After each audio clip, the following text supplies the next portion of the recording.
Good afternoon. Welcome. Thanks. Welcome to this event about cryptography. We often think about code breaking and this sort of thing as being a bit of a James Bond style thing. We use it in wars, we use it in bombs. We think of it as very glamorous, a Harry Houdini kind of experience. In reality, of course, in the world today, in a world as digital and interconnected as ours is, it's now all around us. It's just interwoven into the fabric of our lives. You know, every time you go online, every time you use your ATM card, every time you use a credit card, every time you swipe a Metro card, you're relying on the encryption of that information. It's been said that with the possible exception of nuclear weapons, cryptography is the most important technology from a political and economic standpoint. We're here with four of the people who are really leading the world in all of this, just to find out where this came from, where we're at, and where it's going. We're going to look at what cryptography does for us every day, whether it's keeping us safe, whether it's keeping our private information private and our data secure. The panel is fantastic, so without any further ado, let's introduce them. Singh is a science writer and producer. He works with the BBC. He's the author of The Code Book, which is a history of cryptography. If you haven't read his books, The Big Bang and Fermat's Enigma, you must. They're two of the best science books that I've read. And he's involved with the Enigma project, which helps bring code breaking to life for students. Please welcome Singh. Simon. Howdy. Dunkelman is a faculty member at the University of Haifa in Israel and is a modern-day code breaker. He has also published numerous papers analyzing the security of ciphers and crypto systems. Please welcome Dunkelman. Hi. Tal Rabin leads the cryptography research group at IBM's T.J. Watson Research Center. That is considered one of the world's leading cryptographic research teams. She's an expert in the security of distributed systems, and she's an editor of the Journal of Cryptology. Please welcome Tal. Tal.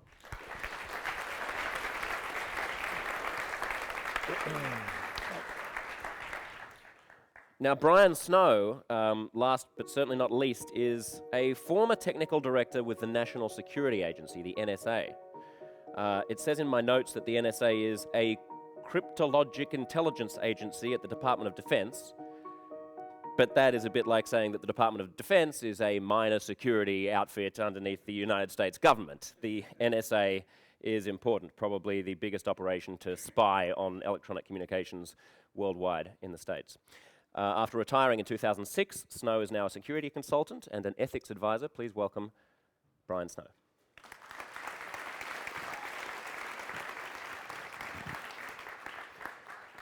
Now, let's sort of begin with the history and the dawn of cryptography. You know, how did this begin? What happened? I guess the best place to start is Simon, with you. Where did this begin? I think as soon as you start writing down anything important, whether it's, for example, we have cuneiform encryption of pottery glazes.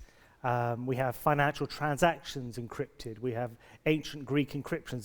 The ancient Hebrew texts have codes in them. The Kama Sutra had an encryption recipe that women were supposed to learn in order to encrypt their love letters. So as soon as you've got something precious to hide, then someone else is going to want to steal it, so you encrypt it. Eventually they work out how to crack your encryption, so then you have to come up with a better form of encryption, and that carries on for 2,000 years. And we've been chasing our tail like that ever since. Yeah. Is there a point at which we really get to somewhere where there's a sort of quantum leap in how well we're able to do this? I think the key stages are, first of all, the kind of code we might use at school, where we substitute a letter for a symbol. Mm-hmm. So A becomes a diamond, B becomes a cross, and so on. And this is about the extent of my understanding of cryptography. I just organised a bachelor party weekend for my brother, and I didn't want to tell him where it was, and we were going to Munich, so I sent him an email with like a letter number correspondent. He was like, Josh, I got that in a second. It was 5 letters. It was like the number to letter. Well, for 1,500 years, people couldn't crack that kind of code. And eventually it was cracked in Baghdad. A mathematician, philosopher called Al-Kindi noticed, kind of it's fairly obvious to us today, that some letters are more common than others. In English, E is the most common letter, followed by T, followed by A. So if I replace E with a diamond, then you'll see there are lots of diamonds in the text. You'll realize that diamond is an E. So then you have to start getting more complicated. Then you have to start saying, well, how am I going to fool this frequency analysis? What's the difference between cryptography and encryption? So cryptography is a general field which provides many functionalities, and one of the functionalities, and the most popularly known one, is encryption. So encryption provides you secrecy of your data. But in fact, there are more things that you would want from cryptography, and more things that you would want when you go to the internet. For example, you would want to be able to identify yourself properly to your bank account. That cannot be done by encryption. You need something else in order to carry out that transaction, that the bank will really know that it's Tal Rabin coming to use my own accounts and not Or's. Maybe he's better off than me. Maybe I'd be doing a better deal, but it could be that it isn't, so maybe I'll stick to my bank account. But that's one more thing. So that would be offered by some means of identification.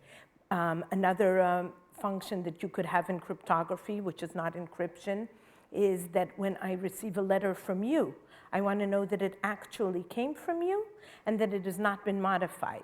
And you maybe don't want it to be modified also, because maybe if you're saying, I'm going to, here you won, I'll give you $1,000 for something, but then I come back and it's signed by you and now it says suddenly $1 million, you're not going to be so happy that you have to give me $1 million.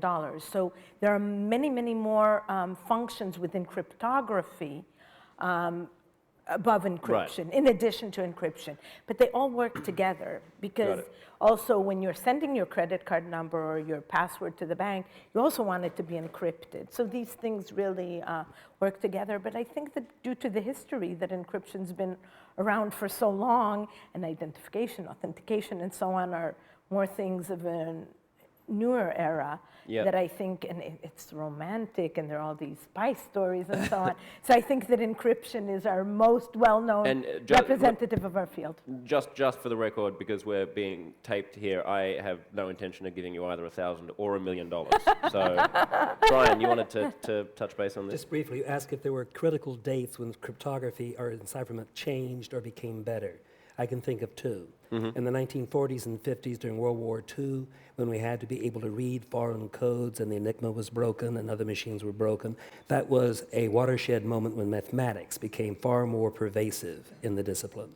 And that really changed things from that point afterwards. The next key point was in the 1980s when the web came and people wanted to do financial transactions. That's when it became commercially viable. It became a big hit in the commercial arena, and the wide deployment of cryptography became compelling in the 1980s, which drove changes in the discipline. Yeah. So 2 points, 50s Interesting. and 80s. I mean, you mentioned the enigma there. Obviously, that's quite a well-known device. Simon, you, I believe, have well, tell us a little bit of a background to what the enigma machine was. I think Brian's absolutely right. Technology, cryptography, it's one of the odd sessions, I think, in the whole festival, because cryptography is about mathematics, it's about science, it's about politics, it's about privacy, it's about human rights, it's about technology, it's a whole mess of different things. And what you have is suddenly the development of the telegraph. You can send messages around the world instantaneously.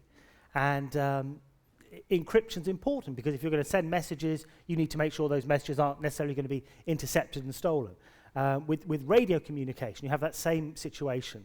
And when we get to the Second World War, prior to the Second World War, the Germans realized that radio's around, you can send messages across battlefields in an instant. But if I can send a radio message across a battlefield in an instant, then the other side can also tap into those radio channels. So if we're going to have high-tech radio communication, we need to have high-tech encryption. Pencil and paper encryption isn't going to be good enough. And so the Germans, actually other countries started working on it as well, but it was abandoned in Scandinavia and in America as well. The Germans were the only ones that really took it to its logical conclusion and invented something that looks a bit like a typewriter, a big clanky typewriter with a keyboard, and you type in your message and out comes gibberish. You send the gibberish over the radio, At the other end, somebody's got one of these Enigma machines, one of these clanky typewriters. They type in the gibberish, and the real original message comes out. And the complexity of the machine guarantees you your privacy. Show us the complexity of the machine right now. I believe that you Yes. have a machine, an actual Enigma machine from, and is this this was actually used during the Second World War, this machine? Yeah, this one I don't know a huge amount about. I've got one in London. I'm very, very fortunate to have one, which was used in the Second World War, and this one would have been used in the Second World War. It's an army machine. Now, people in the audience, don't worry, you're not going to have to crane your necks. We're actually going to have a shot of it up here on the stage for you, so you can see that a bit better. It would have been carried around this nice wooden box. It's pretty heavy, and when you open it up, you can see it does look just like a big old-fashioned typewriter. It's got a keyboard here, and the lamp board is up here. So that's where the gibberish appears, is at the top. And if we zoom in a little bit up to about here, if I type in the letter P, let's see what happens. The letter E lights up. So P is encrypted as an E. But what's really clever about the Enigma is if I type in an E again, a P again, a V lights up. If I type in P again, a Y lights up. So we have a random letter generator. The encryption doesn't seem to follow any kind of pattern. And if you want a good form of encryption, that's what you need, a kind of random letter generator. So where is this randomness coming from? Well, we can open up this machine here. One thing we can tell is it's probably built pre-war, because this enamel plate was only used pre-war. During the war, they were churning out these machines so quickly, they just had a paper stuck there, which would have come undone. So here's the lamp board, here's the keyboard. There are 26 wires coming out of the keyboard into the lamps. But before they go into the lamps, they go round the side through these 3 rotors here. And I can take these rotors out. Whoops. Oh dear. See, it's not my machine. I'm very, very worried about breaking it. So we can see here it's got 26 contacts. So the 26 wires from the keyboard go into the 26 contacts, and they come out at these contacts here and into those 26 contacts. But in the middle of this object, it's like spaghetti. So an A will go in at 12 o'clock, but it might come out as an F. It will go in here as an F, it might come out as a G, and so on. So the scrambled wiring inside these rotors is what leads to the encryption. But on its own, that's not enough. Scrambling is okay. Scrambling is simple. We can scramble without needing a machine. What the Enigma allows us to do, let me just set it up in a certain way. I've got it set up here, 21, 16, there we go, and 11. So if I do that same process again, if I hit P 3 times, I hit the P first time, the lamp lights up, but also you'll have seen that rotor moved.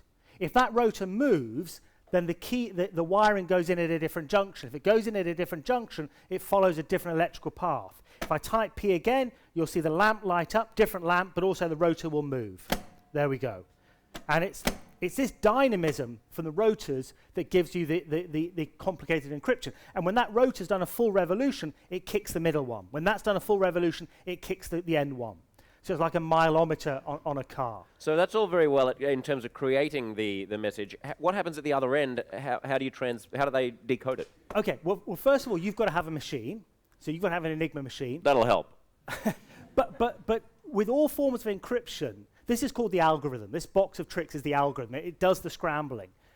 But you have to assume that the other side know the algorithm. They know that they've got the machine. And the Brits, the Allies, we'd have had one of these machines. And so the real security relies on how you set up the machine. So, and your machine has to be set up in the same way as mine. So, for example, I've got 3 rotors here. Those 3 rotors could be swapped around. 3 rotors have got 6 permutations. This rotor, before I send the message, could be adjusted to one of 26 positions. That could be done to one of 26 positions. That to one of 26 positions. 26 cubed from memory, I think, is around 20,000. I could be wrong. Multiplied it by the 6 permutations gets us to about 100,000. I can also change where this rotor kicks that rotor. That's another factor of 26. Went up to like 2.5 million. That one I can vary where that one kicks out. That's another 26. We're up to the hundreds of millions. And there's a bit down here, if we pan down a bit, it's what's called a plug board here. Now, all this does is it swaps letters. So if I plug Q with W, when I type Q, the path follows W's path. And when I type W, it follows Q's path. Now, there are 20 cables here and 26 holes. And my memory is, and it may be wrong, but I think there are 100 million different ways to wire up that simple bit of kit. Multiplied by the 100 million or so we had before, and your machine has to be set up exactly the same way as this. So how do we communicate about, how do you tell me what the configuration of my machine needs to be in a way that doesn't suffer the same lack of encryption that we could have had just by communicating freely in the first place? It's kind of crude. What you have is every month you have a bit of paper, and that bit of paper has the settings of the machine. And we might print, we may be in the North African network, Rommel and his troops. And everyone in Rommel's network would have one of these bits of paper. And we'd wake up in the morning, and we'd say, right, it's the 3rd, 4th of June, and we'd set up our machine according to that 4th of June recipe. And you've got the same piece of paper, then we can communicate. But that bit of paper has to be biked across the desert. The guy delivering it may be incompetent, he may be a double agent, he may lose it. This is known as the key distribution problem. And it's expensive, time-consuming, and risky. But once you've got that, I can try and send a message now. Make it quick, because we're out of time. Yeah, I'll just send a very... let's imagine I was just sending you a message about, let's say, the SS. Let me just set up the machine here, 211601. So if I type SS, and S gives me a... that's why they lost the war. S gives me a... It's a very real example. Let's try S again. Okay, S gives me a G, and a second S gives me a J. So SS is GJ. But to decrypt it, I have to get the machine back in the same space, so I have to move that back 2 places, because that rotor's moved. And now if I type in GJ, I should get the SS. GJ, and the J, okay, the J gives me the same. So this machine is sort of 70 years old, it's a bit cranky, and it's a bit oxidized, but you get the general idea. That's terrific. Thanks, Simon. Come on back up. Sure. That's fascinating. Now, I mean, what I was alluding to there is, a system is only as secure as its weakest link, right? I mean, you can have a wonderful encryption, and if the means of communicating the encryption to the other party who's going to decrypt it is insecure, if it's a dude on donkey back riding across the Libyan desert, then there may be a problem if Churchill intercepts the dude on the donkey. Let's bring that into the modern era today, and let's talk maybe, Tal, about what is the status at the moment of internet security? What layers of protection do we have online, and are they subject to these kind of side issues of getting around the security? Okay, so I'll answer the first part, but I think that would be better to talk about Sure. the attacks. And I are counterparts. I'm a cryptographer, and he's a cryptanalyst, and we together make this field. A cryptoanalyst is a person who doesn't like being called a hacker. Cryptanalysts are also people. Okay. Didn't want to imply otherwise. So this question that you asked, Simon, exactly about how did we know how to set the wheels properly, really relates to the era prior to modern-day cryptography, where people had to meet in advance. First of all, in order to get the machine, they both got it from the same supplier, and then on a daily basis or on a monthly basis to have this sheet of paper really to coordinate what we call the keys.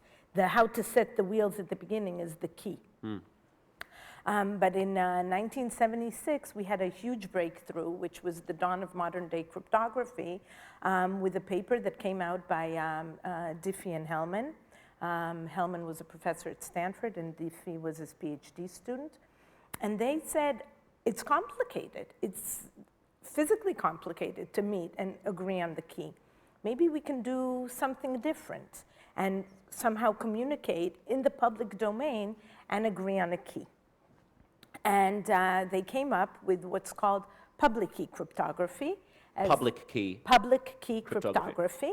And the idea is basically that instead of the two of us, you and I, meeting and agreeing on our cipher and the key, I will have something which is called the public key, and I'll put it in the public domain, and everybody will be able to access it. And in order to send me an encrypted message, all you need to know is the public key. And I have a corresponding secret key, which I really keep secret, in my computer, or maybe on a piece of paper, but of course today on the computer, and I will use it to decrypt. And we have a little pictorial video that will give explanation exactly of what's happening. So let's take a look at that little, Yes. little video. So this is a decryption, an example of how you do public key encryption. So what I do is when I want to set up my system, I choose a public key and a private key, and you can see that they're different. Unlike in the case where Simon showed before when the keys were the same, these are two different keys. I take the public key and I put it in the public domain. Everybody can use it. And now Josh comes and he wants to send me these 4 encrypted items. He puts them in this box. He closes the box. And he locks it with a public key. This is a visual, of course, it's going to use an algorithm. As Simon said, the box is the algorithm. There's an algorithm here that uses the public key. I, on the other hand, have the public key. I'm the only person, private key, sorry. I'm the only person who has the private key. I can open the box, and the items are revealed to me. So can you give us just an everyday example of what would that be? Are we talking about me logging onto my bank account? Are we talking about me buying something on Amazon? Okay. Where is the public and the private? So something that's very important to know is that today, in our current knowledge, public key crypto, as opposed to what we call symmetric key, which are these things that are slightly different, public key is very expensive to carry out. Well, we have these other encryption schemes, which are symmetric schemes, which are less based on mathematical foundations, but maybe more on voodoo. Complain about that. Always gonna talk about the voodoo later.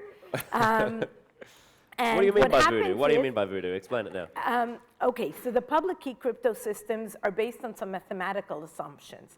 For example, that we think that it's computationally expensive to factor large numbers.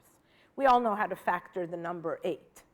But if you need to factor a 1024-bit key, that takes you a long time. And just to remind people who it's been a while since they were at math class, factoring a number means figuring out the two numbers that need to be multiplied together. More. Yes, for example, let's take 15. It's 3 and 5. Right. So it's the prime factors that compose to this number. Yep. But if I give you a 1024-bit number, which is comprised of multiplying 2 large primes, it's hard to do. So public key crypto systems are based on such assumptions. On the other hand, symmetric key crypto is not mostly founded on these mathematical assumptions, but the trade-off is that it's much faster.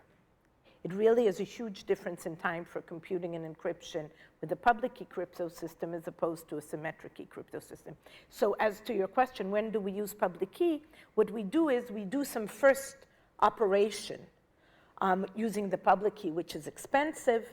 We agree on some key which is appropriate for the symmetric system, and we move to computing with the symmetric system. Mm-hmm. So in fact, whenever your server that your system resides on somehow starts talking to another server, it immediately does some public key operations, mostly to do a public key agreement.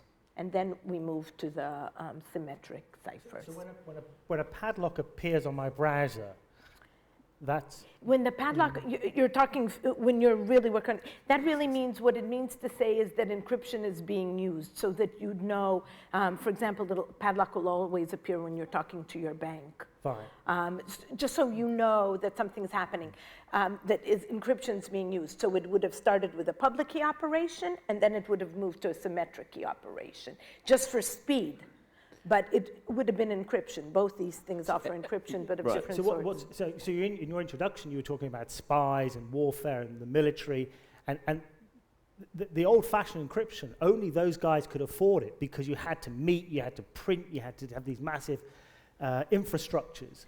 But the beauty of the mathematics that's being invented now means that we can all do it. And we live in the information age. We're encrypting stuff, whether it's our health records, whether it's buying stuff on Amazon, we live in the information age, and we're using cryptography that is phenomenally sophisticated. And everybody out here is using virtually unbreakable cryptography. So virtually. Virtually, yeah. The hacker has something to say about that. Okay. Don't call him a Yeah. No, I know. I'm just teasing. The problem is Yeah, right. And I'm under attack. You're supposed to be under attack. I do want to get onto the military aspect, so I want to bring Brian in a moment. But speak to that. So there is a distinction between hacking and cryptanalysis. It's very similar to some extent. I'm on your side. I'm not necessarily on your side. Okay, so Josh, you're the... okay, everybody against Josh. Okay, great. I'll take it. So hackers are usually working with the systems, or with the people operating the systems, which are, if you mentioned before, the weakest link today. In 95% of the cases, it's never the crypto that was broken or the computer security that was broken. It's the users that were compromised some way or did a mistake or some problem like that. In cryptanalysis, we actually look at the strength of the algorithm. We are not doing the actual attack. It's the difference between saying this is a good car and actually taking it into crash tests. And so you take the car and you crash it again and again against the wall, and you say this is a good car, versus the hacker who actually takes the car and crashes it into someone else. You're trying to find faults in a system for a beneficial purpose rather than just trashing them. Sort of, most of the time. It depends on how much you're paying. Okay, good. Wow. She wants 1,000 or 1 million. Now you're haggling as well. It's going to be an expensive night for me. Brian, I want you to jump in here. Speak to us a little bit about the NSA and what you're really looking for when you encrypt things and what the challenges are there. Well, let's say a large organization that has a desire to know. First of all, everything you've heard so far is at the conceptual level, how things ought to work. Then there comes the real world, how it really works, the implementation. The box that you saw being worked over there was not a set of words on paper of what wire to plug to what. It was metal and wires in there. And the enigma was not subject to this, but other logics were. It was quite possible that if you walk up to some boxes in the field that are doing perfectly good encryption and you had a hammer and you whacked the box in just the right spot, the key would automatically reset to a default key. That's very convenient cryptanalysis, okay? Now, unfortunately, it's transmitting to another device which hasn't been hit yet. So what you have to have is janitors on staff at both organizations who go in at midnight and whack each one, and then you can listen to the line as well as the transmitters can. Trivial example, and that's what's called brute force analysis. Sort of, yeah. You can be a little more subtle about it and try to do it with mathematics instead, in which case you hit, this is all made very simple and it's not quite this easy, but maybe you don't hit it very hard, it's just hard enough to break a wire inside. But the same wire is fragile in all of them, so a gentle tap, which nobody can hear outside the door, just breaks wires, which still makes it enciphered, but in a trivial cipher. Something that's very simple, like adding the same number to every character that goes by. So you have a monoalphabetic substitution, the same as you work in a crossword puzzle in the newspaper in the morning by hand. But it looks like cipher, and it's just those two parties talking, and many military systems are point-to-point only, not to networks. You've got them. They're talking, they think they're secure, they can see the cipher written down, it looks like trash, you can still break it and read it. These are oversimplified examples, but it all matters what is going on in the implementation. And we in the government realize that GIs carried hammers and could do this sort of stuff. It was demonstrated frequently for us in the military. So we spent extra time and money. A box from a large organization with a desire to know cost money to build, and it took time to design because we anticipated these sorts of things, tried them out, practiced them, and we attacked them before we ever released them. It took 3 to 5 years to design, 5 to 7 years to test, and then field test for another 3 years before it's actually sending classified traffic between soldiers in the field. The commercial world doesn't want to pay that price. They want to build very quickly out of stuff and just let it go. And so it makes a lot of fun. They've got good cryptography running. It's on little computers and chips, and they're radiating like swine. And all you have to do is have receivers near their devices. And in many cases, you can pick up enough unintended emanations that you can read the traffic that the guy is sending, and you haven't touched the box, you haven't broken it in any sense, but you're still reading the text, because it was not a robust implementation. They didn't spend enough time doing it right. They wanted to meet market pressure, make it cheap. My God, if it costs twice as much, I will sell my product, somebody else will sell his. They faced commercial pressures. And commercial wants the stuff widely deployed, left on desks, not locked up at night. That's to our advantage. It's wonderful to have unlocked doors and a nighttime visit. There are many ways that you can get into these systems, and the commercial world isn't willing to step up to what I'd call the government standard when we know there's malice and power out against you. And we build a heavy, clunky box and you wait for years to get it. But at least it can stand some abuse and still be robust and not give away the store. Oversimplified even story. military governments. I was at a security conference where somebody was speaking who worked in the military, and they'd said that somebody from the neighbouring battalion had said, our secure box is broken, and we want to lock away our hard drive. Can I lock away the hard drive in your secure box? He said, yeah, sure, just bring it over. So later on the day, the battalion officer brought over the hard drive and said, here it is, can you put it inside your secure box? And the guy said, why are you giving me your laptop's battery? And every night he'd been locking up the battery. And it's a human element that always fails. Yeah, it's always there. I want to say one point about the difference between the military requirements and the commercial requirements. It's true that we are in the commercial setting, piping out these things much faster, and we're less concerned with security. But of course, my emails with my daughters need to be a little bit less secure than really what the government is using. So there's a reason for that, and I think. Talk to your bank? So the banks, I think, really do adhere to a slightly different standard than maybe Yahoo does with its emails. So but they talk to thousands of customers. Another flaw, and it is a flaw in today's commercial cryptography usage, the military did limited distribution of keys. Simon talked about these pieces of paper. They only went to people physically known to other people that had been vetted and known to be trustworthy. Not many people held those keys. In the commercial arena today, there's a difference between trust in cyberspace and human space. In human space, I trust my doctor to operate on me and give me a heart surgeon because I understand his identity, who he is. I understand his competency or his role. That's a separate factor. And then I understand, thirdly, his purpose, to help me, not to kill me. So in human trust, there is identity, competency or role, and intent. Very important. And we make judgments based on that in the human domain. And in the 1980s, I went to a doctor. I talked to him. He'd tell me what was wrong. I'd get a prescription, take it to a pharmacist. The pharmacist would fill it. I'd have basically 3 to 5 people, maybe 10 at most, who knew my medical condition. That's human trust. It is limited, shared pretty well pairwise between people I know who's going on. And if the doctor messes with me and I fail to trust him anymore, I can revoke my trust in him. And it's very hard once you tick me off to regain my trust in the human domain. What happens in the cyber domain? Many of you may have seen this. My medical records, I mentioned the prescription in the 1980s was held by your pharmacist. If you go in 2011 under the same scenario to a pharmacist and give him your prescription, he fills it, and you say, by the way, I'm going on vacation. I'm going to need in advance a few extra pills before I come back because the prescription run out while I'm gone. He says, well, I'm not allowed to give you advance on prescriptions anymore, but no problem. Our chain of pharmacies has a common database, and you go to any pharmacy in our chain in the city you're going on vacation to on the West Coast, does have, we have a chain there, just go to that pharmacy and they'll fill your prescription. Isn't that convenient? Yes, very convenient. At what cost?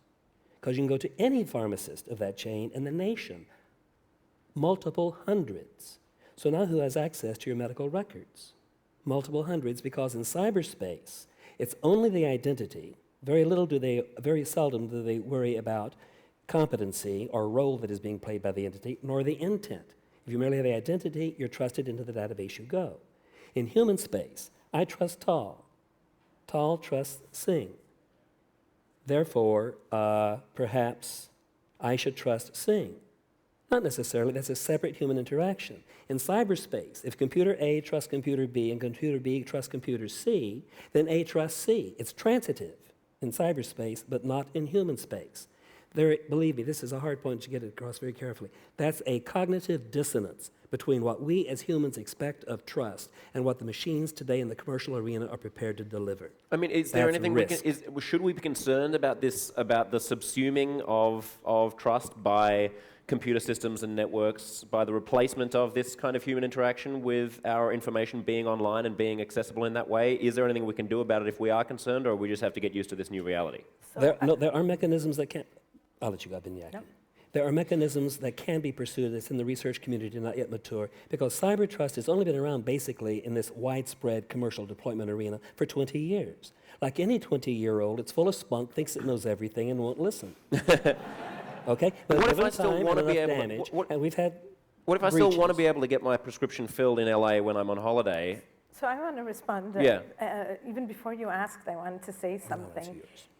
That I think there is a huge difference between Brian and me. I don't want to speak for the other people on this panel, but I think that you in your profession, you've been really focused on security at a very, very high level. But this issue with the prescription, and until I sat here now, I was never scared. Now I'm petrified. But I think that the reason is because I see it from a completely different point of view through our life experiences and even though we both do research in exactly the same field, I want to much more enjoy going to LA and getting my prescriptions filled, and I don't care that much. It might be a mistake, and maybe I shouldn't say it in this audience, especially since I'm a cryptographer, but I really do feel that I personally, and I think many people, give up a lot on the security in order to enjoy the benefits. But you don't have to. I agree. It could be better. I don't think it could be perfect, but it could sorry, be just better. clarify that for me. Why do I not have to? If I'm going to be able to go to California and get my prescription filled, then there has to be a network of systems between all of those pharmacies, doesn't there? And no matter how good the encryption can be, the pharmacist is still going to have the authority to be able to log in and see that I need Viagra. Give me just a moment on this example. For example. Either your Viagra or a prescription for a vile sexually transmitted disease you just assume your friends didn't know you had. And that's the risk in some sense. But a quick and easy fix, we did not talk about hashing functions, but it's a type of cryptography. The original pharmacist can put my records in the computer, put down my prescription, the zip code I live in, but he doesn't enter my name. He types the name and address and all that sort of stuff in. He thinks he is, but what the database stores is a hash. A cryptographic combination of it that cannot be backed out to let you recover the data.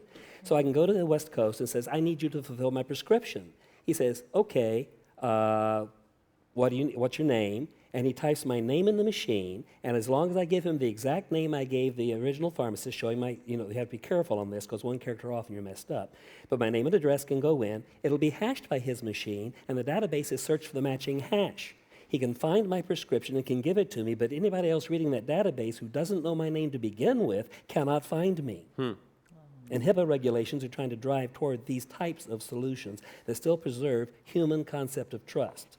One pharmacist, or just those who I actually give my name to face-to-face, can get to my records. Nobody else can. Jump in, or we're a bit tangential here, so I do want to move on, but speak to this. We just haven't done it yet. I just want to break a system. That's my job here. I'm being overly trivial. I know it's breakable. I want it to be simple. So so if you simplify it, you can break it, and especially in this case, because in theory, the pharmacist at the other side could just try all the names of the people in the US. There are only 300 million, give or take. And if you have, you're laughing, but if you take a very fast computer trying 300 million names just to identify who of your neighbors is STD or happens to be a sex offender or any of these things, you can easily do that. So it's not it doesn't give you the real privacy. The thing is that people don't really want to pay for privacy.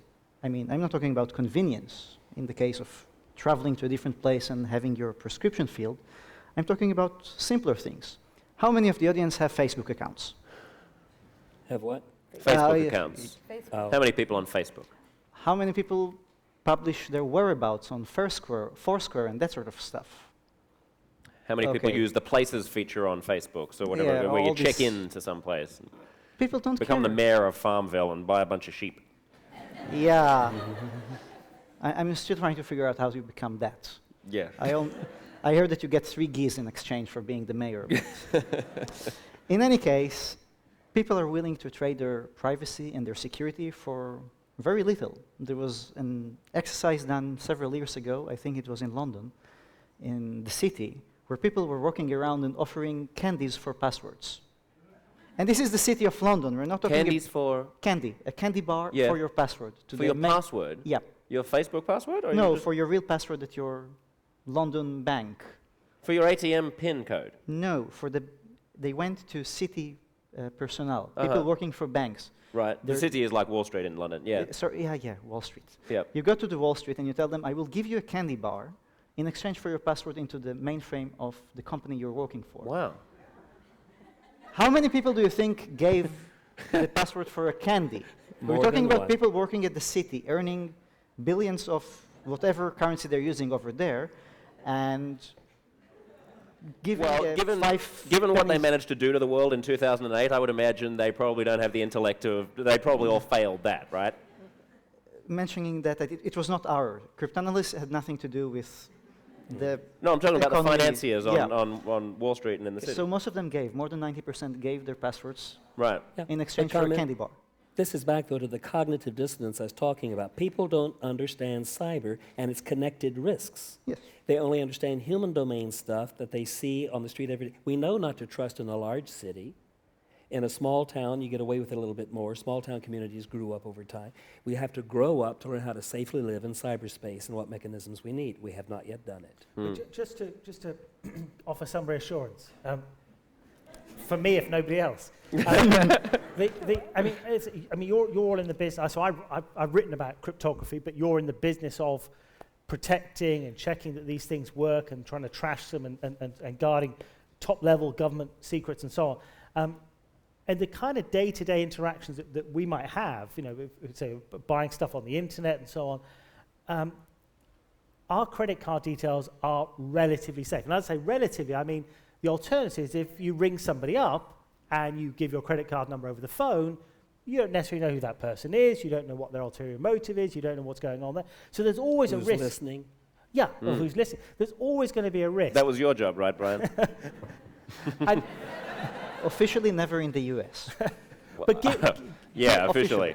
given the alternatives, the sort of systems that we use on a day-to-day level are fairly robust. And every so often we see a scandal and it's very high profile, it's the newspapers and so on. But in general, in one way, we could say we're living in a golden age of cryptography. These systems, I can send you an email and we don't have to have met because we have this wonderful public key encryption system. And all of the world's, and I could download free encryption software that would do this, and all of the world's computers working for 1 billion years would not be able to crack this code. Simon, it sounds to me like you're worried and you want us to calm you down. You can go back on it. It's just that Yes, I understand your point for the and audience. the point is So- well made, isn't it? Let me just add one quick anecdote to that, which is that the other day, and I didn't think of this until you just mentioned it, someone called me on the phone, an unknown number, and said, with whom am I speaking? And I said, Josh Zepps. And, oh, Mr. Zepps, this is so-and-so from Chase Manhattan Bank. Can I just, to verify your identity, can I just verify your address and bank account number? And I was like, no. Well, no, of course not. I don't even know who you are. And he was like, oh, we just have to discuss your account details. Well, find another way to discuss my damn account details. So, Brian, 99% will fall for that, not just 90% as in your case. Now, he was probably legit, right? But No. He Almost all banks train their employees Okay, yes, not to or ask now- those It was me. questions. so tell me why at least a flawed system of cryptology is not better than that system. Because they don't know it's flawed. That's the risk. I'm willing to accept risks I know and understand. When I use something that I think is secure and it's a piece of cheese and I wind up dead, that's not fun. That's But I want to respond to Simon's question relating the cryptography. Okay, So hold that today's thought, crypto is, as much as we know how, we have these assumptions, and it is hard to break the crypto. Usually systems are not broken by breaking the crypto. It's usually broken by the things around, by the implementation, by the guy riding on the donkey and giving out the keys. There's more information flowing around the world today than ever before, and it's encrypted better than ever before. Yes. But there's always going to be that tiny fraction, because there's so much of it, there's also going to be quite a bit that's badly encrypted. And that's the kind of thing that the NSA will thrive on. Well, I agree with everything you're saying on the government side. On the commercial side, I would say it's more is flowing on the commercial side than in governments. Almost all of it is encrypted, and almost all of it badly. Not by the technology, by the human processes using keying and inadequate protections. You don't even vet the people that you hand the keys to. You just get his name and address. You do not do a background investigation, that sort of stuff. 90% of the crypto in the commercial arena is crap, not because of the technology, because of the usage parameters, the way the humans use it. Can you give us some... Can I say one very quick? Simon, When at the back of the book that I've written about cryptography, I had 10 coded messages. And whoever could break all 10 coded messages would win $20,000. And the messages got... Who pays for the $20,000? I paid. Oh, yeah, me again. So they were 10, and they got increasingly hard. And it took over a year for people to break them. And eventually a group of Swedish jugglers won the competition for some odd reason. They were cryptographers and engineers and computer scientists. And they, did you give them the $20,000 in an encrypted account that they couldn't access? I tried to encrypt the check. I did actually try.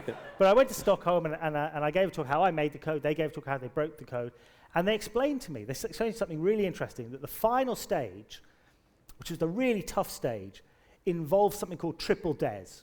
Well, triple DES means you encrypt with one key, you decrypt, but with the wrong key, which makes it even more messed up, and then you re-encrypt with the first key. And it's effectively unbreakable.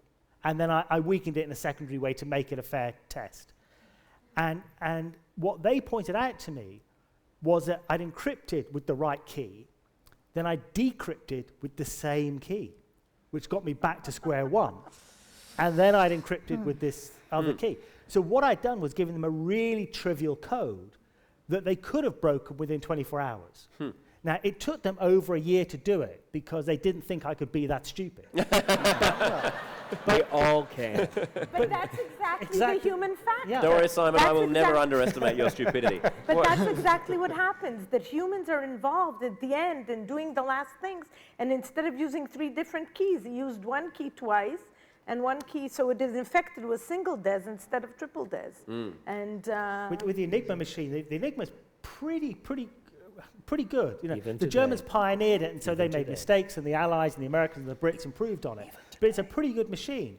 But what you'll see in terms of the Allies cracking the Enigma was that the Allies had big problems cracking the naval Enigma, partly because they had time to encrypt it properly. They were on board a submarine or a U-boat. They had space. They had time. But in the battlefield, people would rush. They'd reuse keys. They'd type patterns. And they'd make mistakes. And that's why the Enigma army code was broken routinely. Human error, not the machine error. Or, yes, I mean, I want to also move on to, like, you know, your kind of geeky specifics or about how we break the... I say that with the greatest respect and the greatest honor for geeks everywhere. I'm a proud geek myself. But, you know, what is the system that we're using? Can you explain 1024-bit? Are we ever going to be able to crack it? Where are we at? Yes, no, and maybe. I disagree with that. Okay. Thank you very much. Good night, everybody!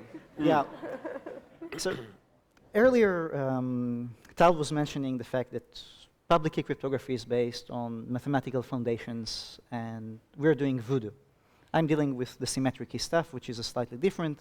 Then you take the data that you have to encrypt, you throw it into some hat, you throw in some operations, you shift it, you rotate it, you do many things, and you get something out of the hat.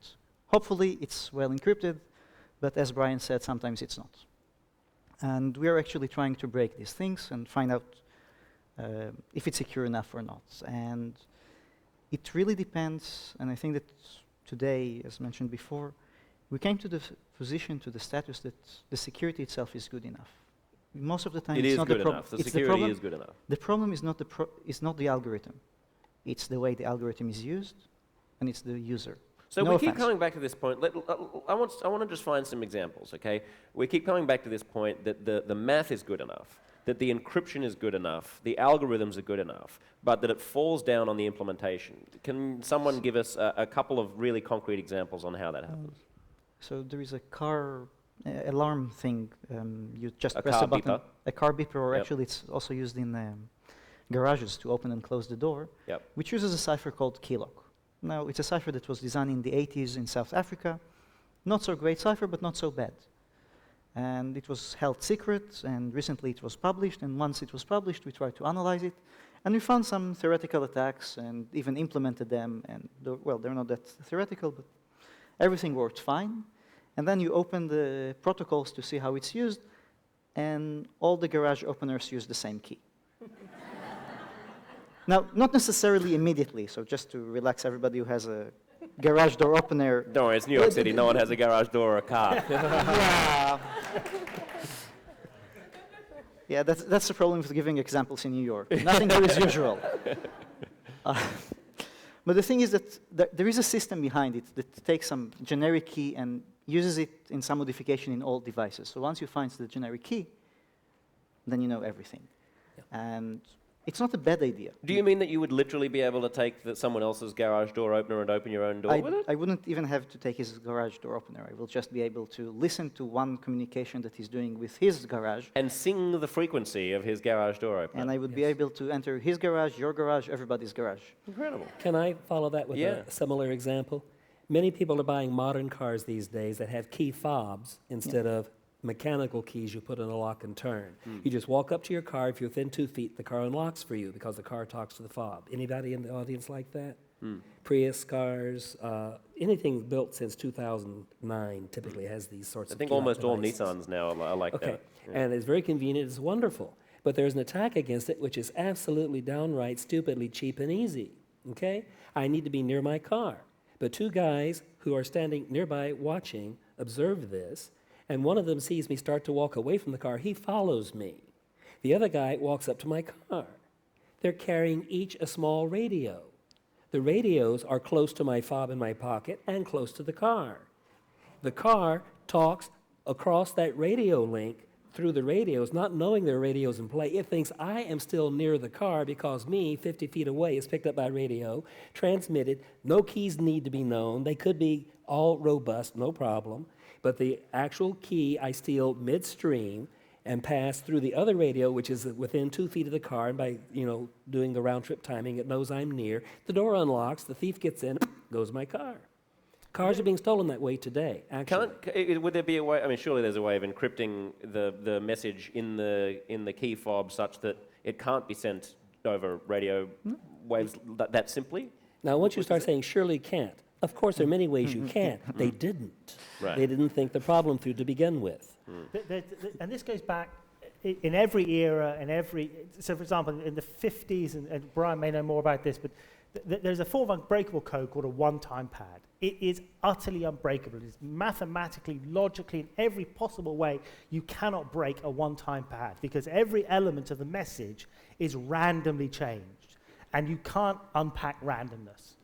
Now, the recipe for changing every element of the message has to be a random sequence of letters. That's the one-time pad. And you can only use it once, because if you use it twice, it's no longer random because someone else has used it.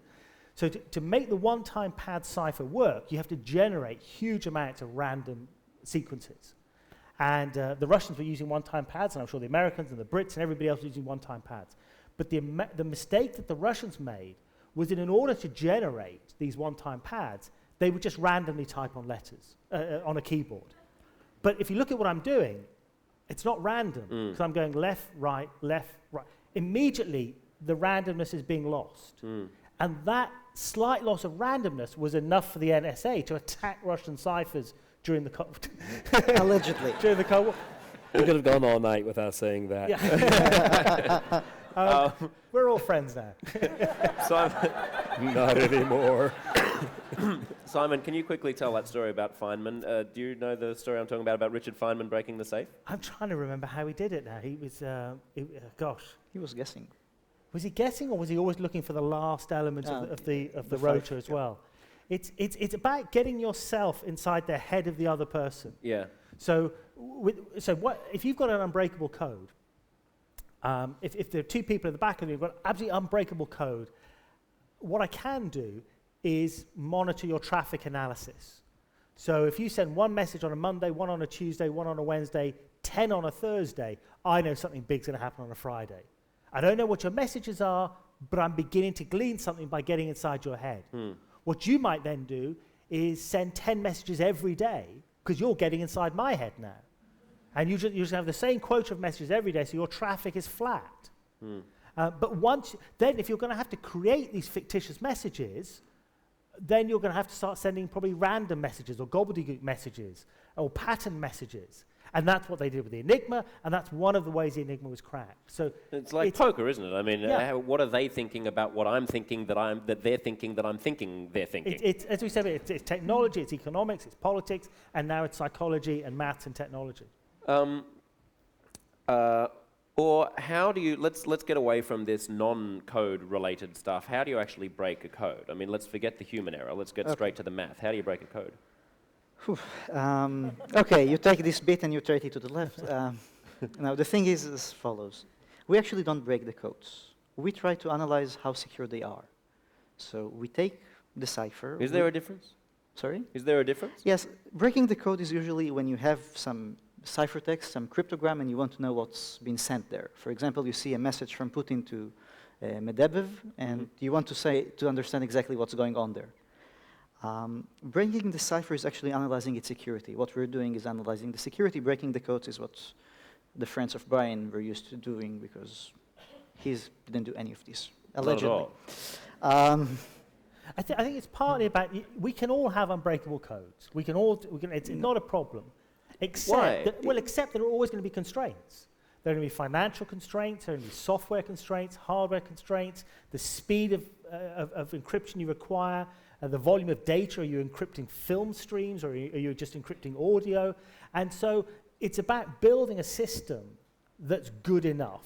So you want to test that it's strong enough without having to break the bank. Yeah, Brian, it's echoing that, there is no such thing as unbreakable cryptography. All that you can ever hope for is cryptography that is good enough for the mission, because it's damn hard to build perfect stuff. And it costs too much. Even in the military, they'll back away from it. They go for good enough. Does this come down to basically how long it takes you to break a code? I mean, ultimately, I suppose if you could keep crunching the numbers for millions and millions of years, then 100,000 monkeys tapping away on 100,000 typewriters would break the code, right? I mean, part of it is brute force exhaustion is what you're talking about. But back to Orr's work, typically, he knows the hardware of the machine. He gets that in some fashion. And he studies that, and he can invent his own plain text to put in and get out his own ciphertext and look, are there any correspondences, and can work with that information. You need some leg to stand on. If you give me a message enciphered by a machine I've never seen, it is so much harder than if you give me a message enciphered by an enigma or something I know the schematic for. Because then I know how to start. Or first and then So Brian was mentioning again the price, and this is one of the reasons the DoD is buying toilet seats for $900, because they need to practice them, and $900. Buying what? Toilet seats. Toilet seats. $900. $600, Defense Only Department. Okay, Defense Department. So because it's the same process. They have to test it for that and that many years before they ship them around. It's the same thing, because they need the assurance to some level. Sorry, is the DoD buying $600 toilet seats? Yeah, they used to. But it stays down when the bomb goes off nearby. You're not thrown off. Wow, that is one hell of a Mexican meal.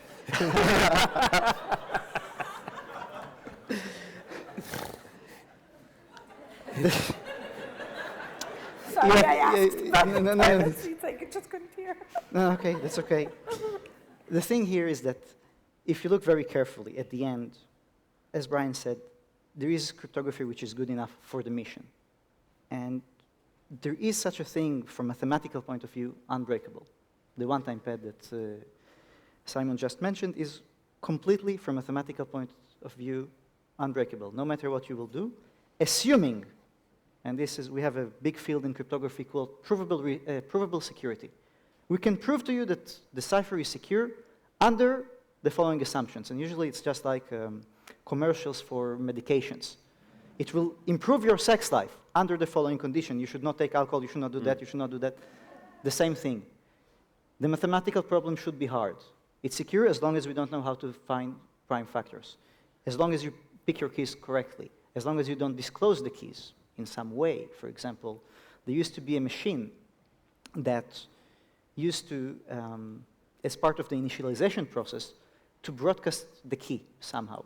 I'm not going to enter which system, but it would broadcast the key. So the encryption would start like sending the key and then the encrypted data. Yes.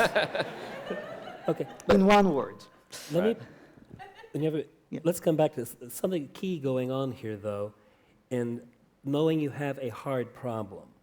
That is ephemeral in itself. Let's take a look at RSA, the RSA cryptographic process we talked about before, which depends on being able to factor large numbers.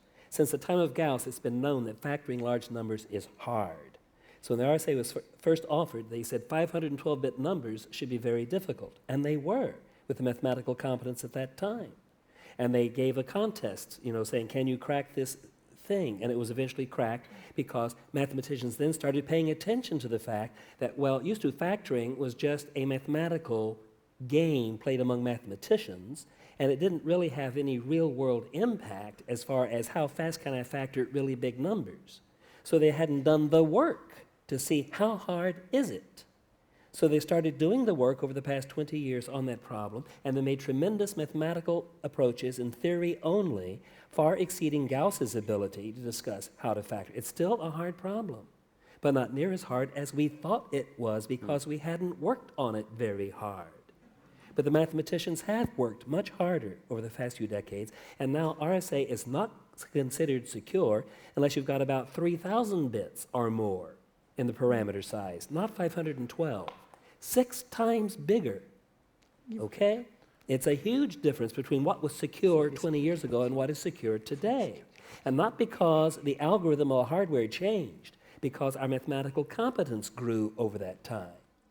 Simon, I want to come to Tal in just one second. Thing. All and I are supporting a 1024-bit RSA, not a 3001. Unless Tal, I want to come to you in become a one spy. second, but Simon, do you just want to finish that thought? Yeah, that you or just to go back a couple of steps, just that we've talked about public key a couple of times, and we saw the video. I mean, the way I think about public key is, if I want to send you a message, I put it in a box, and I padlock it, and I send you the precious object in a box.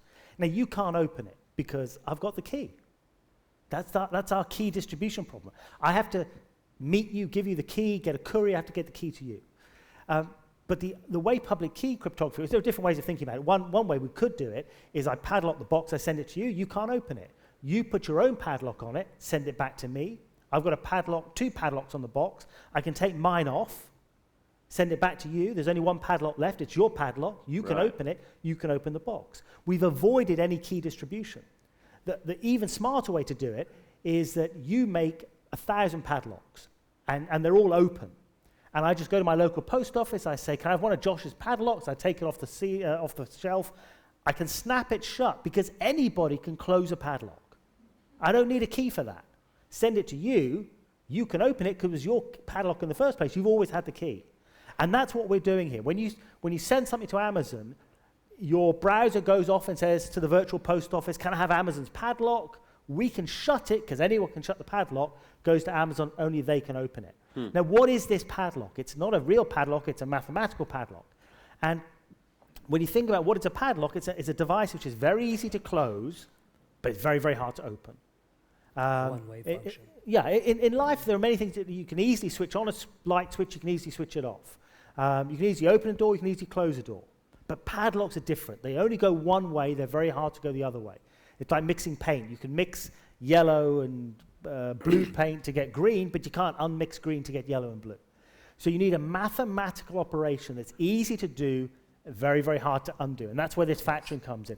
I can think of I'm going to multiply 2 numbers in my head, and I get the answer 323. The mathematician was here before. Can apart from the trivial answers, can anybody think of the 2 numbers that multiply to get 323? Anyone do that? Yeah. 1 and 323, someone said. Okay. Smart ass. He has the potential. While they're thinking about that, I would like to comment on the RSA, Reves, Shamir, and Adelman. It was a truly great piece of work because this one-way function, which is the key thing in public key cryptography, allows we on Earth to talk to Martians if they lived there without ever being able to travel between the planets. You could not do that with standard cryptography. Somebody'd have to carry the physical piece of paper you're talking about before for the enigma and deliver it to them. Something physical had to happen. Not necessary with PKI. It is brilliant work in that regard, and it allows firm attribution of who actually created the message and sent it in the first place. Only they had the key that would allow them to lock it that particular way.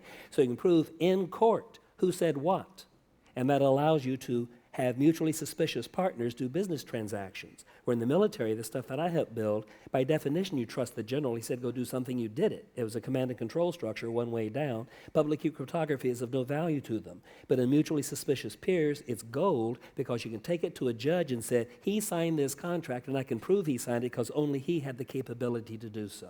And the security of that relies on, the answer, and some of you will have got it, I think it was 19 times 17. Now, I can do that really quickly because I say 19 times 17, well, 20 times 17 is 340, take away 17 is 323. So I can do that in a second. But a few hundred people over the course of half a minute can't go backwards. You know, on our calculators, we have multiplication keys, but we don't have factoring backwards keys. And the bigger the numbers, the harder it is. The bigger the numbers, the more secure it is. And the question is, how big do the numbers need to be, not just for today, but you know, your contract may be lasting, maybe a private, secure, confidential contract lasting 100 years. If you've got agents in the field and you want their identity to be secret, you've got to protect them for their lives, maybe for their children's lives, and so on. So you've got to project into the future, and that's where this payoff is between. And the problem is going back to the point that Brian was saying, that you need the security to be appropriate for the mission at hand. So in fact, if you are encrypting your spy names and you want them to be secure for 20 years, you're looking for different encryption and security, I mean, the size of the keys that you would take, as opposed to the emails that you're sending today, and you really don't care if they're found and encrypted in a year. So your levels of security vary by the mission at hand, which the crypto needs to be addressing. So if you're designing a good system, you have to think about all these things together and really target it properly. We really need to move on, Brian, but very, very quickly. I just want to move on to the future. But to be careful on this, RSA has changed over time, as we mentioned. We still think of mathematics as something fixed and rigid. It's not. It also grows over time. So the problem today is hard enough. But in 20 years, it may not be hard enough anymore because new mathematics has been created. So cryptography is very tough to do right in the long term because we cannot project how clever future mathematicians will be. Just one very quick. But all of this thing called the RSA, Reveshmir, Edelman, public key, it's all the same thing, pretty much all the same thing. And for 2,000 years, people thought it was impossible. They thought, I can't send you a message if I've never met you. It's just fundamentally you cannot do it. And yet the maths is a few hundred years old. The maths was around us all the time, but we couldn't make that conceptual leap. It goes back to the maths of Fermat and Chinese remainder theorem, and you just don't know what the maths is at. So the maths is the most shocking thing out there. I could continue on that forever, but I want to look to the future. You know, the world is becoming increasingly digitized, as I said in the introduction. We're looking at the possibility of online voting. We're looking at having our medical records online. We're looking at increasingly cloud computing. You know, I'm starting to store my documents and things not in a localized computer, but in a cloud that I can access from anywhere. Privacy is a huge issue and will only become more so. Tal, your research group has had some breakthroughs. Can you speak to the breakthrough that I assume you know that I'm referring to? I hope so. Really, as Josh was saying, the cloud is becoming something that we're going to be using. Maybe it's going to take us time. Maybe we won't be using it, but our kids will more extensively. And for example, one thing that we'd want to use the cloud for is for taking our data and storing it in some remote server, like Amazon or Google. They have their servers for storing data. But we'd want to protect it because we don't want the people working at Amazon reading through our stuff. So most likely, we will encrypt our data. And in fact, if you're practicing proper cloud use, you should encrypt the data prior to sending it out to the cloud. So now there's the question of what's the usability of that data. So I stored data. And Now I want to retrieve some of the files, but I don't know which files I want to retrieve. Let's say I'm being audited for my 2004 tax year. I need all the files that are stored there on the server that have things that relate to my 2004 tax year. So of course I could ask the server to send me everything. I'll decrypt everything, and then I'll find the appropriate files. First of all, the tax return, then the statements from the bank, etc. But this is very highly expensive in computing and traffic and so on. So the question is, can I ask the server, who can't see the data and can't read it because it's encrypted and it's protected, to do some computation on that encrypted data and send me back the files that I need? And this is a question that was, interestingly enough, introduced when public key crypto became a reality in the beginning of modern day cryptography in the 70s. Of course, they didn't know about the cloud, let alone they didn't know about the internet or anything, but they were thinking about databases, and they had this question. And interestingly enough, as Brian said, we never know what future mathematicians are going to be thinking, but a guy who works in my group has solved this question, which was open for 30 years, of whether somebody can process encrypted data for us and send us the answers that we need without ever knowing what the data was, what my question was, or anything. And this has been a huge breakthrough that was introduced in 2009. Unfortunately, you still can't have it from your cloud provider. This is a difference between theory and practice. This is a theoretical result. It tells us, yes, we can, but it doesn't yet tell us exactly how we can do it in a way that we can do it quickly. You may, currently, if you'd send that query to the server for your 2000 tax return, I think you'll answer the question in about 2030. So not so great, but hopefully this is where we're standing now with respect to our research, really trying to bring it from the theory to the practice. And it's been interesting in cryptography. I think that many times there were things that first appeared as more theoretical results, just proofs of feasibility that we can in fact do things, and then later on they were brought into really being able to do them and to providing them as services to the crypto using community, which is all of us. This new mathematics she's talking about is compelling theoretically. It's not ready yet for real time, but it is very hopeful, and I hope there'll be an unintended spin-off from it, because as I mentioned earlier, the real risk today is that commercial cryptography is trusting too much, too widely, too quickly, not in consort with human concepts of trust being limited and local. This may be not only a way to do things privately in the cloud without others seeing it, but of being able to localize somewhat and pull back from this everybody gets to see scenario that we're playing with commercially today. And that's what's really scaring the hell out of me today, and I think is a real risk that we all face. Your nets are staying up and running beautifully, not because of the competence of your IT staff. The hackers know how to get you. They could crash the world economy today if they wished. True statement, I'm sorry. Why don't they? Why kill the golden goose? They're milking enough money out of us with their crime techniques and malware and everything else. It isn't worth their time. But if they wanted to, they could. Or if some nation state, not worried about money staying up, wanted to go after another group of nation states. We're living in a far too exposed posture today. We're taking too much risk. Well, that's what I wanted to ask you about. I mean, assuming that people are acting self-interestedly... Maybe a long-range fix. Assuming that people are acting self-interestedly, perhaps they wouldn't bring it all down, but you know, I've heard increasing warnings about cyber terrorism and things like this. So, you know, non-state actors who really have no interest in seeing the system sustained, who could potentially hack into nuclear power plants, hack into the rail system, hack into the air traffic control system. One too many words, potentially. Drop it. Right. The rest is okay. So in a world that's increasingly networked, where we're, you know, you would only have to bring down the electricity supply to every hospital in America.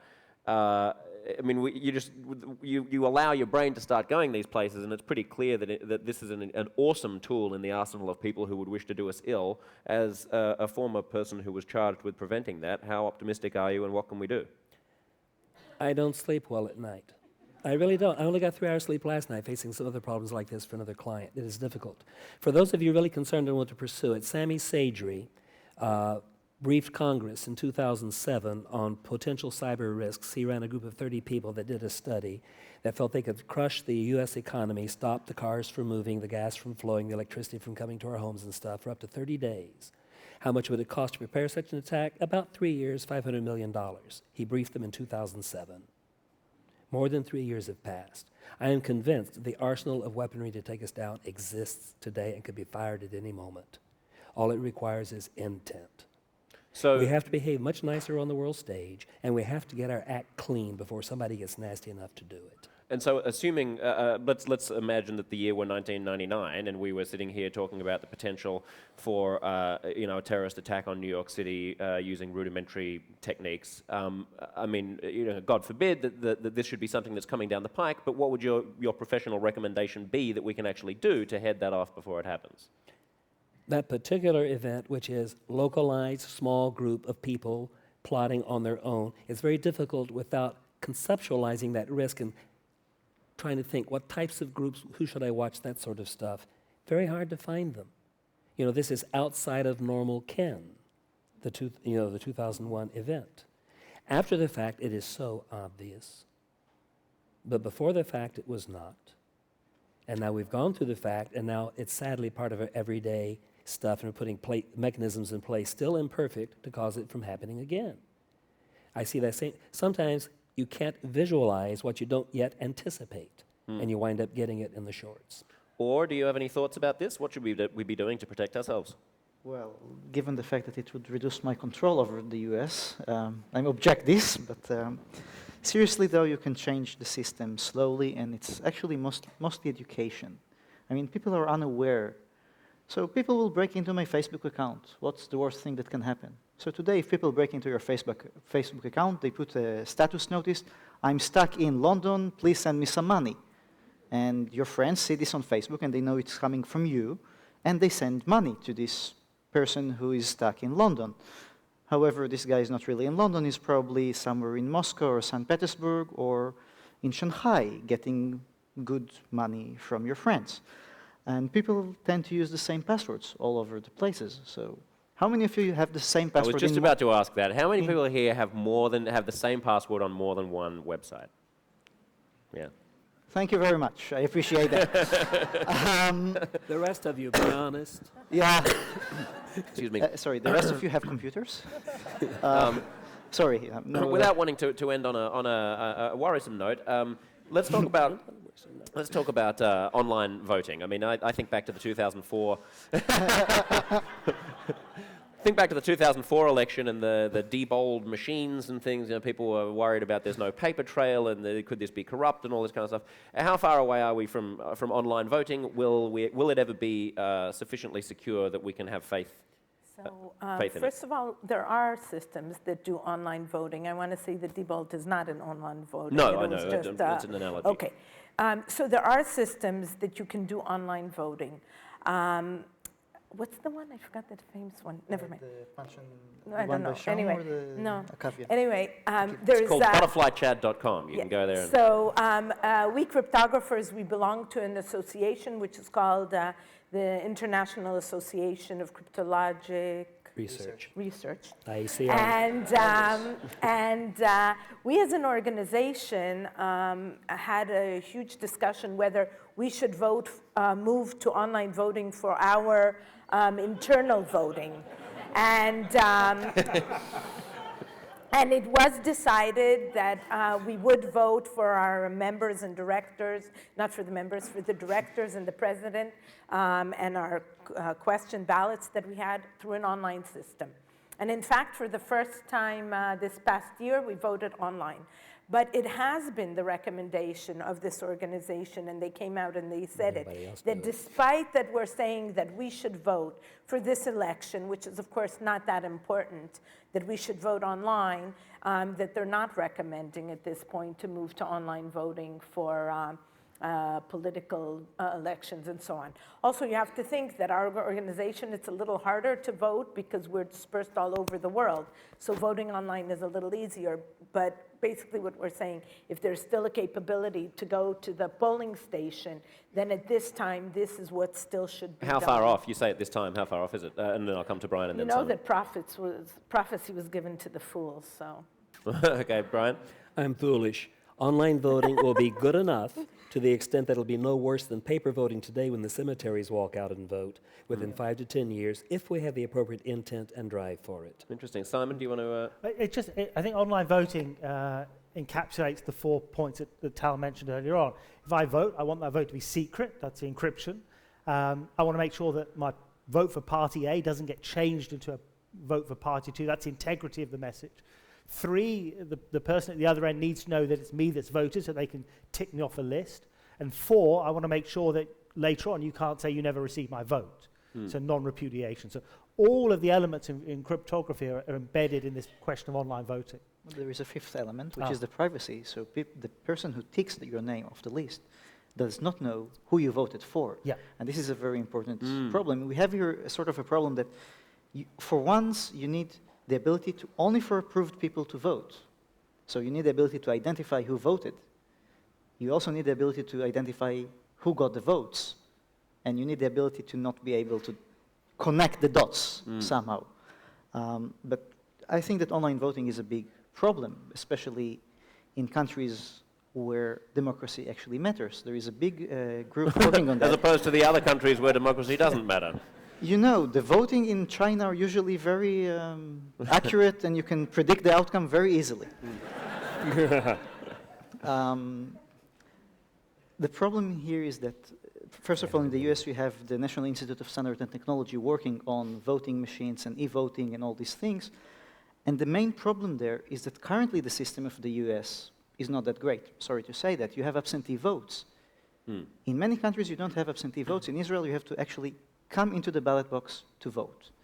And absentee votes are really great. They're really useful when you're on the road. But on the other hand, what prevents me from, asking your absentee vote?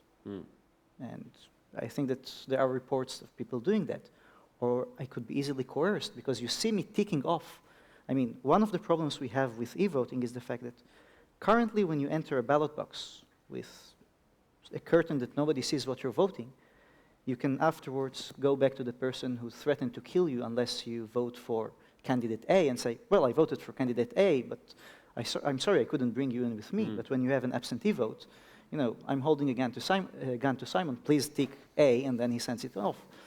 The fact that so far the system works is just that nobody really cared, which is usually why one of the reasons we still have critical network infrastructure, which sucks, because nobody really tried so far to break it down. But the moment somebody will... Necessity is the mother of improvement and invention, I suppose. What's the cryptographic development that you think is coming down the pike that will be the most important? And we only have a couple of minutes left, but Simon, you're good at thinking to the future and speculating wildly. Yeah. I mean, the future may already be here. I mean, there's public industry research that's going on, and we kind of know what's happening there, but then we don't know what's going on inside the NSA, or in Britain we have GCHQ. We talked about public key cryptography, which was developed in the mid-'70s, late '70s. What we didn't know until very recently was that was all invented in the very early '70s in Cheltenham, just outside Bristol in England. But the GCHQ, who invented it, kept it top secret. And the scientists who did all of that work got no credit for well over a decade because it was confidential. So there may be amazing ideas developed in top secret labs. I sometimes say that the science of secrecy, is by its very nature going to be secret. So the big developments may be out there, but we may not know them yet. One idea that is out there that is more public is something called quantum cryptography. And the idea of quantum cryptography is you send your messages using individual photons. And such fundamental particles in quantum physics, when you look at an object, you change it. So if an eavesdropper looks at the object, we know that's happened. And so we know that somebody's tapping our messages, and we can stop that communication. And quantum cryptography, when I wrote about it 15 years ago seem like a fairy story, but now there are spin-off companies, technology companies that will sell you quantum cryptographic networks. And the Norwegians broke it 2 years ago. A perfect way to end the Perfect discussion. eavesdropping. Please. They've eavesdropped on a quantum channel which met all the requirements, except it was not robust enough. May everybody be private, safe, and secure in their lives. Please join me in thanking all of the panelists this afternoon. Simon, Orr, Tal, and Brian. Thank you, everybody.